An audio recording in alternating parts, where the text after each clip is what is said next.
আসসালামু আলাইকুম ওয়া রাহমাতুল্লাহি ওয়া বারাকাতুহু। আমার দর্শক মণ্ডলী ভাই আপনাদেরকে জানাই আন্তরিক সালাম। আসসালামু আলাইকুম ওয়া রাহমাতুল্লাহি ওয়া বারাকাতুহু। আজ পবিত্র মুহররম মাস। মুহররম সম্পর্কে কুরআন ও হাদিসে প্রমাণ আছে কি? থাকলে কেমন বলা আছে সেই সম্পর্কে আপনাদের সম্মুখে আলোচনা করছি সংক্ষিপ্তভাবে। আমি জানাই সর্বপ্রথম যারা আমার নতুন দর্শক মণ্ডলী তারা যেন সাবস্ক্রাইব করবেন, শেয়ার করবেন এবং আপনাদের অমূল্য মতামত কমেন্টের মধ্যে জানাবেন এবং দ্বীন ইসলামের খাতিরে আপনারা শেয়ার করবেন। আল্লাহ এবং আল্লাহর নবী ইহকাল এবং পরকাল আপনাদের ভালো করবেন।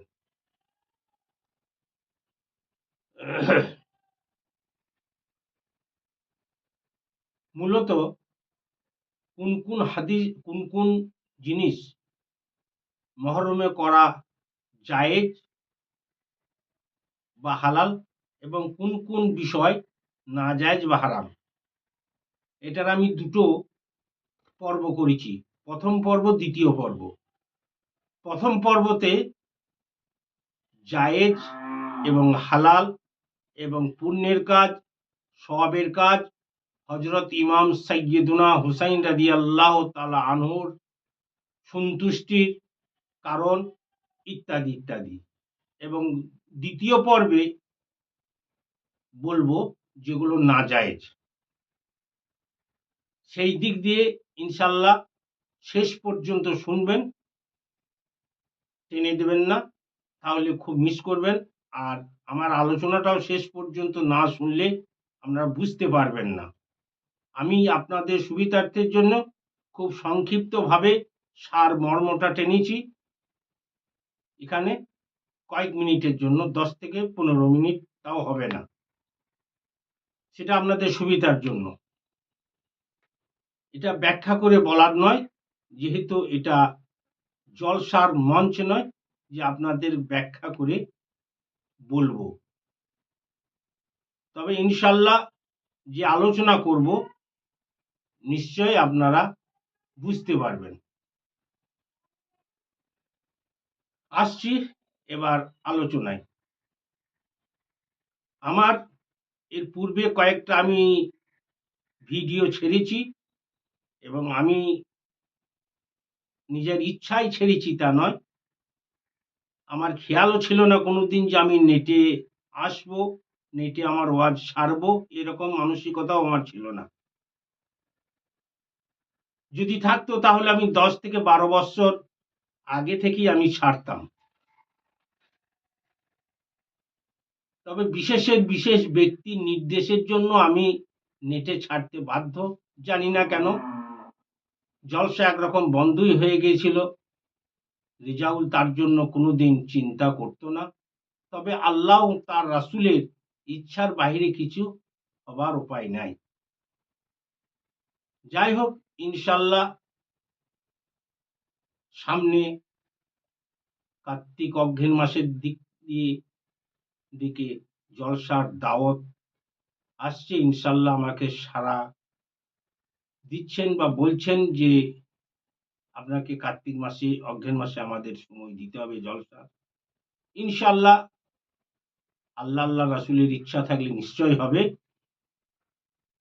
আমার এই নেটে দেখার পর তাদের মনের মধ্যে জেগেছে যে রেজাউল সাহেবকে দরকার আছে। যাই হোক, জানি না। এবার আলোচনায় আসছি। কোরআন শরীফ দ্বিতীয় পারা আয়াত 154, অর্থ, এবং যারা আল্লাহর পথে নিহত হয় তাদের কি মৃত্যু বলো না, তারা জীবিত, হ্যাঁ তোমাদের খবর নেই। এর সংক্ষিপ্ত শানে নজুল, অবতীর্ণ হওয়ার কারণ, বদরের যুদ্ধের শহীদদের প্রসঙ্গে নাজিল হয়েছে। নাম্বার 2, 4 পারা সূরা আল ইমরান, আয়াত 169।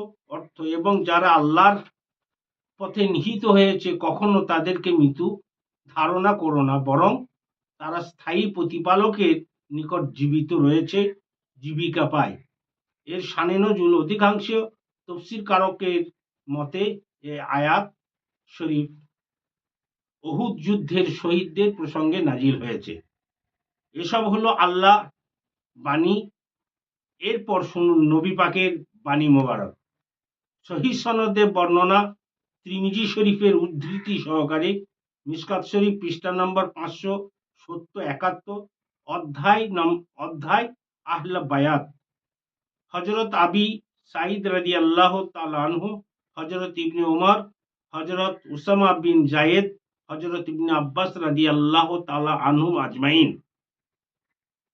এনারা ইমাম হাসান এবং হুসাইন সম্পর্কে যথার্থ বর্ণনা করেছেন। আমি সংক্ষিপ্তভাবে খালি উল্লেখ করলাম মেন সাহাবাদের যারা বর্ণনা করছেন। আরো অনেক আছেন, এই পৃষ্ঠার পরেও আছেন, আগেও আছেন। তবে সময়ের দিকে লক্ষ্য করে আমি বলছি মূল পয়েন্টের ওপর। এবার জানার বিষয় হলো কারবালার যুদ্ধ হওয়ার কারণ। এবার সংক্ষিপ্তভাবে বলছি, এই যুদ্ধ ছিল হক এবং বাতিলের। হকের পথে ছিলেন হযরত ইমাম সাইয়্যিদুনা হুসাইন রাদিয়াল্লাহু তাআলা আনহু, এবং বাতিলের পথে ছিল এজিদ বদমাইশ। এবার সার কথা হচ্ছে, যারা ইমামের ফরমান মেনে চলবেন তারা হবেন হযরত ইমাম সাইয়্যিদুনা হুসাইন রাদিয়াল্লাহু তাআলা আনহুর দলভুক্ত বা প্রেমিক। নবী পাকের ফরমান যে ইমাম সাইয়্যিদুনা হাসান ও হুসাইন রাদিয়াল্লাহু তাআলা আনহুমাকে যে বা যারা ভালোবাসবেন তারা আমাকে ভালোবাসলেন, তাদেরকে সম্মান করলে আমাকে সম্মান করা হয়। ইমাম হাসান হোসেনের বিরোধিতা করলে আমার বিরোধিতা করা হয়, ওনাদের অসম্মান করলে আমাকে অসম্মান করা হয়। সার কথা তিরমিজি শরীফ। মুহররম মাসের গুরুত্ব। মুহররম মাস অতি পবিত্র মাস। এই মাসের ফজিলত হাদিস থেকে প্রমাণ পাওয়া যায়। এই মাসকে কেউ কেউ জ্বালা মাস বলে থাকে। এরকম বলা মূর্খমি ও বোকামির প্রকাশ।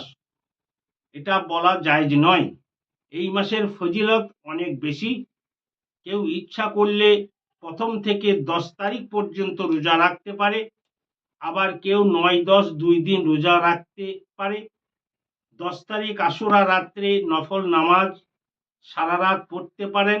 ইবাদত, বন্দেগী, তসবিহ, তাহলিল, জিকির, আজকার, ফজর নামাজ পর্যন্ত অনেক সওয়াব পাওয়ার অধিকারী হবেন। যদি ফজর নামাজের পূর্বে পর্যন্ত সারা রাত্রি জাগ্রত থেকে যদি ইবাদত বন্দেগী করেন, অসংখ্য সওয়াব আছে। মিশকাত শরীফ, তিরমিজি শরীফ। সারাদিন অর্থাৎ 10 তারিখ দিনে দান খায়রাত করা, হালুয়া রুটি করা, নিজে খাওয়া, গরিব ফকির মিসকিনকে দেওয়া, পথিককে দুধ পান করানো, পানি পান করানো, শরবত পান করানো, এ সমস্ত পুণ্যের কাজ। খিচুড়ি রান্না করে বিতরণ করা সবের কাজ। এই সমস্ত যা কিছু বলা হলো হাদিস শরীফে প্রমাণ আছে। সারমর্ম এরকম পালন করা হলে সাইয়্যিদুনা ইমাম হুসাইন রাদিয়াল্লাহু তাআলা আনহু খুশি হবেন ইনশাআল্লাহ। আরো প্রকাশ থাকে যে উনার সাথে হাসরের মাঠে উনার সঙ্গী হয়ে ওঠার সৌভাগ্য নসিব হবে ইনশাআল্লাহ। বিশেষ দ্রষ্টব্যর মধ্যে একটা জবাব দিতে বাধ্য হচ্ছি।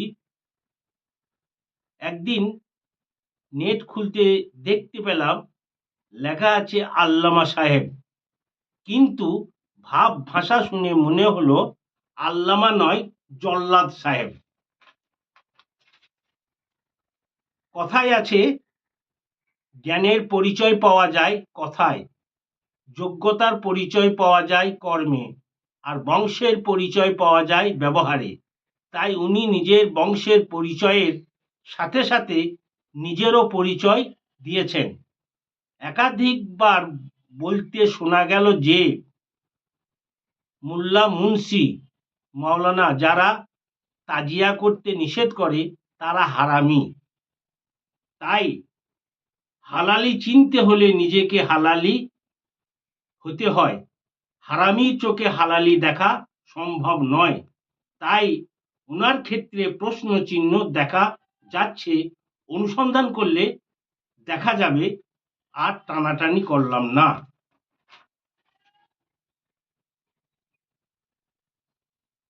এবার দ্বিতীয় পর্ব। আমার প্রিয় যুবক ভাইদের কাছে আমার আবেদন, আপনারা ঠান্ডা মাথায় বোঝার চেষ্টা করুন, বুঝতে পারবেন ইনশাল্লাহ। যেগুলো নিষেধ জায়েজ নয় সেগুলা বলছি, যেমন বুক চাবড়ানো, ছাতি মারা, বেলেট মারা, ছোড়া মারা, খঞ্জন মারা, অগ্নিমাতম, এসব কর্ম রাফজি শিয়াদের কর্ম, এই জন্য জায়েজ নয়। চার ইমাম হজরত ইমাম আজম আবু হানিফা, হজরত ইমাম শাফিঈ, ইমাম মালিক, ইমাম আহমদ বিন হাম্বল রাদিয়াল্লাহু তাআলা আনহুম আজমাইন, আইম্মায়ে মুজতাহিদিন, মুফাসসিরে কেরামগণ থেকে প্রমাণ পাওয়া যায় না। অতএব এসব বর্জনীয়। এজন্য যে এতে এজিদকে সমর্থন করা, খুশি করা হবে এবং এজিদের দলভুক্ত হয়ে বিচারের দিন উঠতে হবে। এবার আপনারা চিন্তা ভাবনা করুন যে সাইয়্যিদুনা ইমাম হুসাইন রাদিয়াল্লাহু তাআলা আনহুর সঙ্গী হতে চান নাকি এজিদের? আসসালামু আলাইকুম ওয়া রাহমাতুল্লাহি ওয়া বারাকাতুহু।